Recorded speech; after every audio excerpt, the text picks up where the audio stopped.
अस्सलाम वालेकुम दोस्तों।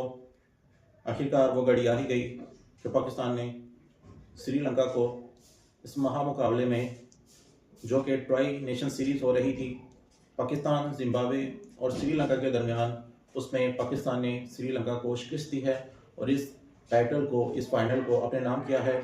और ये इस मंथ की छठी ट्रॉफी है जो पाकिस्तान ने उठाई है। पहली ट्रॉफी जो पाकिस्तान ने उठाई थी वो थी 6 ओवर की गेम में। उसके बाद पाकिस्तान इमर्जिंग में एशिया कप में भी ट्रॉफी उठाई, 2 हो गई। उसके बाद साउथ अफ्रीका के खिलाफ जो है वो T20 ट्रॉफी उठाई, 3 हो गई। फिर उसके खिलाफ ODI ट्रॉफी उठाई, 4 हो गई। फिर श्रीलंका के खिलाफ ODI ट्रॉफी उठाई, 5 हो गई। और एक आज ये ट्राई नेशन सीरीज की ट्रॉफी पाकिस्तान ने अपने नाम की है। तो इसी तरह पाकिस्तान ये वाहिद टीम है जो एक मंथ में 6 ट्रॉफियां अपने घर ले आई है। तो इसी के साथ थोड़ी सी बात हो जाए क्रिकेट पर। तो क्रिकेट में आज का जो सिनेरियो था वो ये था कि सबसे पहले जो है वो श्रीलंका ने बैटिंग की और श्रीलंका ने बहुत ही उम्दा बैटिंग की। श्रीलंका के कुछ प्लेयर्स ने अच्छे स्ट्राइक रेट के साथ बैटिंग की, मगर हुआ ये कि जो हमारे साथ हुआ था एशिया कप के फाइनल में इंडिया और पाकिस्तान के मुकाबले में, तो वही सीन कुछ इसी तरह इधर भी रिपीट हुए। श्रीलंका पहले 10 ओवर में 81 रन बनाता है और सिर्फ एक विकेट गिरती है श्रीलंका की। और उसके बाद जब श्रीलंका पानी के वक्फे के बाद दोबारा से बैटिंग के लिए आता है, तो फिर होता यह है कि पाकिस्तानी बॉलर, जो पहले ऐसे लग रहा था कि आज 200 रन हो जाएंगे, मगर उसके बाद जब पाकिस्तान कम बैक करता है तो पाकिस्तानी बॉलर्स जो स्पिनर्स हैं वो श्रीलंका से खेले नहीं जाते।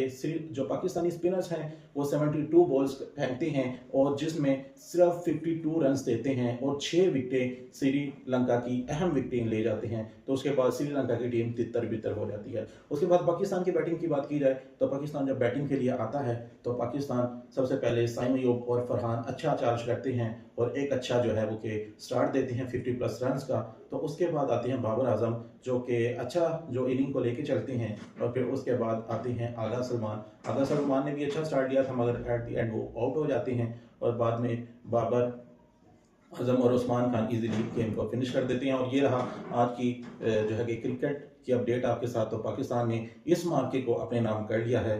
तो अब देखते हैं अगली गेम में पाकिस्तान क्या करता है। क्या पाकिस्तान की बेस्ट प्लेइंग 11 है? आप जल्दी कमेंट करें, क्या ये पाकिस्तान की बेस्ट प्लेइंग 11 है या फिर इसमें मजीद चेंजेस दरकार हैं? तो अगर आपकी पाकिस्तान की इस परफॉर्मेंस से मुतमईन हैं तो बताएं कि आप इससे मुतमईन हैं। अगर आप इसमें मजीद चेंजेस देखते हैं तो बताएं कि आप इसमें क्या चेंजेस चाहिए। तो जल्दी मिलते हैं अगली वीडियो में, इंतज़ार करें।